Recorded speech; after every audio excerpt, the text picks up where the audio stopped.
Je m'appelle Joanne, j'ai 40 ans, bientôt 41. J'habite à Colmar, en Alsace. J'aime faire beaucoup de choses dans ma vie. Alors déjà, je travaille. J'ai deux emplois, on va dire. Je suis fonctionnaire, je travaille à la préfecture, donc au service informatique. Et à côté de ça, j'ai mon métier passion. Je suis éleveuse de Maine Coon. Alors, le Maine Coon, c'est le plus grand chat du monde.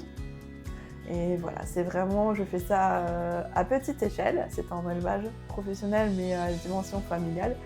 Et du coup, dans mes activités, je m'occupe de mes chats, de mon chien évidemment. Et je fais aussi beaucoup de formations complémentaires pour toujours mieux m'occuper de mes animaux. Par exemple, cette année, je me suis formée à être éducatrice comportementaliste pour les chats. Mais voilà, j'en ai fait d'autres et j'en ai envie d'en faire plein d'autres. Et à côté de ça, je fais de la musique, plusieurs instruments, je chante. Et depuis que j'ai perdu la vue, j'ai dû trouver de nouvelles passions, notamment le tricot. Donc je vais dans un café tricot avec des personnes très bienveillantes et vraiment ça fait beaucoup de bien. D'ailleurs, YouTube aime beaucoup y aller aussi. Et sinon, j'aime beaucoup apprendre, découvrir et échanger avec les autres, partager, passer des bons moments et aussi aider les autres du mieux possible parce que je suis convaincue que quand on a soi-même des difficultés, de se tourner vers l'autre, ça permet aussi de moins se centrer sur soi et de continuer à avancer et de faire des choses constructives dans l'échange et le partage. Alors, je suis déficiente visuelle depuis la naissance. J'avais plusieurs maladies quand je suis née qui ont été opérées à de multiples reprises. Et du coup, j'ai été malvoyante toute mon enfance, mon adolescence et mon début de vie adulte. Jusqu'à 2020, lorsque le Covid est arrivé et qu'il a accentué ma maladie.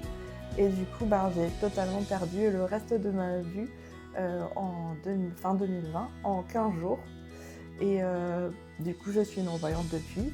Et en 2021, j'ai eu 2 opérations et depuis, j'ai de très jolies prothèses à la place de mes vrais yeux, mais qui sont beaucoup plus beaux que ceux d'avant.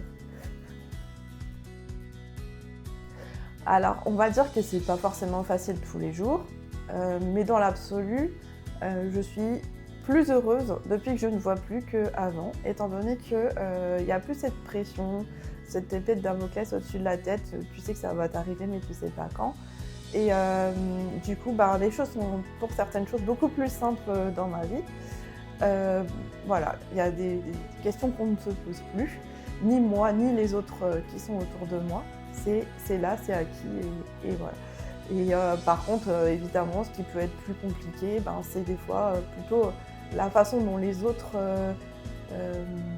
se positionnent par rapport au handicap et qu'il faut souvent rééduquer certaines personnes, ou simplement les éduquer à ne pas forcément dire tout ce qu'elles pensent ou projeter les peurs qu'elles ont par rapport au handicap, mais dans l'absolu, je le vis très bien et j'essaye plutôt de voir les difficultés comme des challenges à relever et à avancer et, comme j'ai dit, toujours apprendre davantage et s'adapter pour pouvoir continuer à avancer, pas rester sur le fait que j'ai un handicap. Souvent, je dis, il y a 2 types majoritairement de personnes. Il y a les personnes qui pensent que les gens qui ne voient pas, elles n'ont pas de cerveau. Donc, parce que tout ce qu'elles s'imaginent qu'elles ne pourraient pas faire, elles, si elles ne voyaient pas, je ne peux pas le faire non plus. Donc, en fait, elles projettent de la peur. Mais au final, c'est pas le cas, parce qu'en fait, on est tous des individus, et c'est sûr que quand on est face à un handicap comme celui-ci, soit on peut rester sur ses acquis et se dire je peux plus rien faire, soit essayer de relever les défis, d'avancer, de s'adapter, trouver des solutions. Alors des fois il n'y en a pas, des fois il y en a. Voilà, mais ça c'est la première catégorie de personnes. Après il y a l'autre catégorie qui pense que les aveugles ont des dons, qui sont surhumains, qui ont un 6e sens et tout ça. Je suis désolée de vous décevoir, c'est pas le cas. C'est juste qu'en fait on s'adapte, comme j'ai dit, et que oui, on développera forcément des sens qu'on a déjà, mais plus profondément. Par exemple, Louis va vraiment compenser, le toucher, mais aussi tout ce qui est la proprioception, et voilà, des choses qu'on n'imagine pas forcément. Et de cultiver aussi beaucoup sa mémoire, parce qu'il faut vraiment rien oublier, il faut tout le temps savoir, par exemple, où on a posé la tasse qu'on avait dans la main, qu'on a posée 2 minutes, ben, si on oublie où on l'a posée, même à quelques centimètres, et ben, on va peut-être la faire tomber. Voilà, c'est un exemple tout bête, mais voilà, du quotidien. Voilà, vraiment la mémoire, c'est très important. Donc, non, on n'a pas non plus de 6e sens, on a quand même un cerveau, mais voilà, il y a quand même ces 2 catégories de personnes, majoritairement, et au milieu, il y en a aussi qui sont équilibrés, qui arrivent à, voilà, à s'adapter, à comprendre comment on fonctionne, qui ont envie aussi de le faire, et qui vont pas forcément faire des remarques aussi pas très intelligentes, parce que ça arrive aussi. En fait, alors il y a des jours où on le prend bien, des jours où on le prend moins bien, mais dans l'absolu, moi j'essaye de partir plutôt dans l'humour et de me dire que je vais essayer de montrer aux gens qu'ils n'ont pas forcément bien réagi, mais voilà, de le tourner à l'humour plutôt que de me vexer, parce que ça servirait à rien et ça serait pas constructif. Donc Youtou, c'est mon tout dernier chien guide. Il est entré dans ma vie alors en test en avril 2025 et la remise officielle s'est faite tout début juin. Il succède à Phébus et Onyx.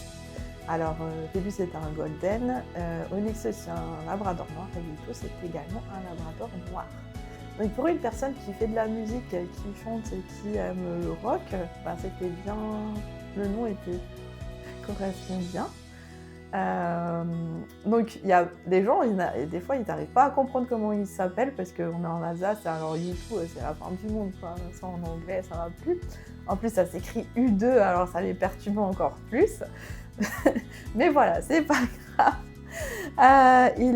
Donc c'est un labrador noir, très costaud, massif, bien imposant.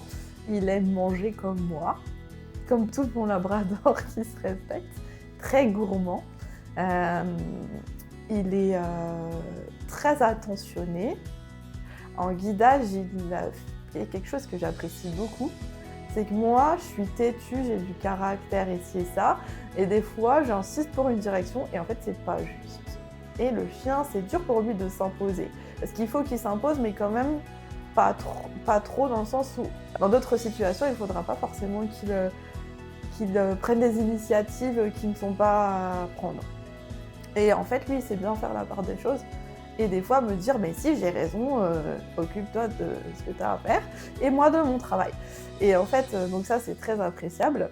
Ensuite, il est aussi super équilibré dans sa démarche. Il est vraiment constant, et quand il faut un peu accélérer, il sait aussi le faire. Donc, il sait s'adapter. Il aime aussi beaucoup marquer, c'est-à-dire quand on s'arrête par exemple à un passage piéton, ça va être très flagrant, ou quand je lui demande de marquer un endroit qu'on a déjà travaillé et qui va être un repère pour moi et pour lui, il aime beaucoup faire ça. Et moi en fait ça me plaît parce que ça me rassure. J'ai beaucoup besoin de me rassurer quand je suis en train de marcher. Donc en fait lui il aime faire ça et moi ça m'apporte aussi de la sécurité. Et du coup, on avance bien tous les deux. Alors, on fait des trajets petit à petit, on se sécurise sur des trajets où on va en autonomie et petit à petit tous les deux. Et du coup, on est encore en cours de rodage, d'apprentissage encore à se connaître, surtout au niveau du guidage. C'est quelque chose qui se fait quand même sur une année à peu près. Mais vraiment, ça commence très bien. Et du coup, grâce à lui, je regagne de l'autonomie que je n'avais plus depuis que Onyx n'était plus chien guide. Youtou, il succède à Phébus et Onyx. En fait, avec chaque chien, on a une relation différente en fonction de l'histoire, en fonction de comment j'évolue moi, comment le chien il évolue lui, son tempérament, etc. On ne peut pas recréer la même histoire à chaque fois. Donc, et pourtant, il faut recréer quelque chose de nouveau, sachant qu'on a déjà eu des relations avant pas être dans la comparaison. Et c'est pas forcément toujours évident. Parce qu'il y a toujours des choses super et des choses qui sont un peu moins bien, on va dire, comme chez chacun d'entre nous. Et que voilà, on va... Ouais, bref, faut pas toujours être dans le passé. Et réussir à faire cette abstraction de comment étaient les autres avant. Et comme j'ai dit, on évolue tous différemment. Par exemple, Phébus, il a été dans ma vie quand j'étais encore plus jeune. Et je faisais encore beaucoup mes études au départ. Ce qui m'a emmené à voyager beaucoup. Il a beaucoup été à Paris, à l'université, etc. Il a beaucoup pris les transports en commun, mémorisé des nouveaux trajets. Voilà, c'était pas les mêmes challenges que maintenant. J'étais à la malvoyante. Donc voilà, on ne demande pas forcément le même investissement au même niveau aux chiens. Voilà. Ensuite, il y a eu... c'était mon premier aussi, hein, donc voilà. Il y a eu Onyx qui est arrivé dans une période plus compliquée de ma vie, voilà, juste avant le Covid. Quand j'ai perdu la vue, donc il a vécu ce changement. C'était pas forcément évident pour lui. Mais j'ai eu une très belle relation, il m'a accompagnée beaucoup dans toute cette période aussi, parce qu'il faut répéter aussi que le chien guide, c'est pas qu'un guide, c'est un compagnon de vie qui est avec nous dans nos activités à la maison et qui aussi nous aide à traverser des défis et tout ça. Moi j'ai toujours dit, avant quand j'étais avec ma canne blanche, il y avait un attroupement sur un trottoir, jamais j'aurais osé m'imposer. J'aurais traversé le trottoir pour me retrouver toute seule avec ma canne sur le trottoir d'en face. Là, avec le chien guide, j'y vais en fait, parce qu'il est avec moi. Voilà, c'est un exemple, mais ça peut se décliner dans plein de situations. Donc voilà, et donc Onyx a été un chien qui m'a accompagnée vraiment pour voilà, des périodes difficiles. Il a été encore plus ce compagnon de vie. Et Youtou, il arrive dans une période où je suis plus posée, j'ai plus mes petites habitudes et je suis non-voyante. Et c'est sûr que là, le chien guide prend beaucoup de place dans le sens où je ne peux plus compenser avec mon peu de vision s'il y a quelque chose qui ne va pas dans la rue ou quoi. Il doit vraiment être au top du top pour m'aider à avancer, pour être mes yeux. Mais dans ma vie au quotidien, elle doit aussi pouvoir être posée quand je suis au travail, attendre, pas forcément aller voir tout le monde comme il veut. Voilà, donc ça doit être aussi un chien qui doit être calme et pouvoir prendre sur lui pour des fois attendre pendant des heures, c'est pas forcément évident. Du coup, je lui donne beaucoup de temps aussi pour renifler parce qu'il adore ça. Dehors, savoir tous les mails, les SMS que les copains ont déposés. Le permettre de se détendre. Et du coup, on joue beaucoup ensemble, à la maison ou dehors. Il adore jouer à tir-tir. Donc ça veut dire que moi je suis d'un côté et lui de l'autre côté et voilà, c'est à qui aura le jouet en dernier. Mais aussi à la balle où voilà, il y a des moments aussi très câlins, cocooning, où il aime beaucoup se mettre les quatre fers en l'air sur moi, quitte à ce que je sois écrasée. Et voilà, et comme j'ai dit avant, il aime aussi beaucoup manger les friandises. On peut lui faire un salto arrière si on veut avec une friandise. C'est exagéré, mais voilà. Et il est aussi présent quand il y a des fois tu as des coups de blues ou voilà, il vient s'asseoir à côté de toi et il te donne un coup de langue pour te dire t'inquiète pas, ça va passer ou voilà. Donc c'est un chat qui s'adapte bien à tous les moments de vie, que tout le monde aime, tout le monde trouve très beau et qui voilà, passe partout, autant au travail que dans mes activités bénévoles et tout. Et ce que les gens ils aiment trop voir chez lui, c'est justement quand il est les quatre fers en l'air, avec son petit croc dehors comme ça, là sur le côté, et qu'on soit en réunion avec 80 personnes au travail ou au café tricot à attendre que j'ai terminé. Voilà, c'est sa position favorite qui montre aussi qu'il est bien à l'aise dans sa vie. On va dire que depuis qu'ils ont fait les travaux, l'accès il est vraiment compliqué. et il y a un grand pilier qui passe juste à l'entrée. Et si j'ai pas mon chien, ben j'ai plus de tête, tout simplement. Donc il marque bien à l'aller et au retour. On lui a appris à marquer un endroit et comme je dis, il aime trop faire ça. Donc voilà, il le fait. Et ensuite, c'est quand même très très très vaste la cité. Il y a beaucoup de voitures, des bâtiments, des gens. Et en fait, il slalome là-dedans. Ça lui plaît en fait. Dès qu'il y a un peu de complications, il est trop content. Et alors quand je lui donne la direction où on doit aller, donc on va au boulot, et ben il est trop content de trouver la porte, ça le motive et tout. Donc pareil, trouver la porte sans voir, ça serait bien compliqué parce qu'il y en a plein des portes. Voilà. Le chat il pourrait facilement aller se balader tranquillement dans toute la cité et puis te perdre. Mais en fait, lui, il est focus sur ce qu'il doit faire.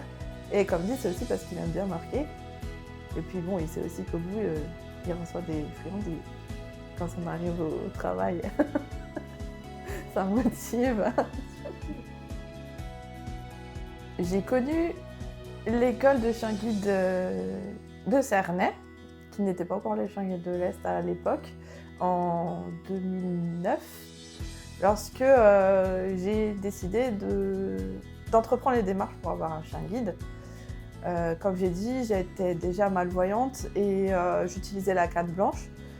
Mais voilà, la canne, ça a ses limites. Et j'avais une amie qui avait un chien guide et j'avais passé des vacances avec elle et j'avais vraiment vu l'intérêt du chien. Du coup, j'ai fait les démarches ici pour en avoir un.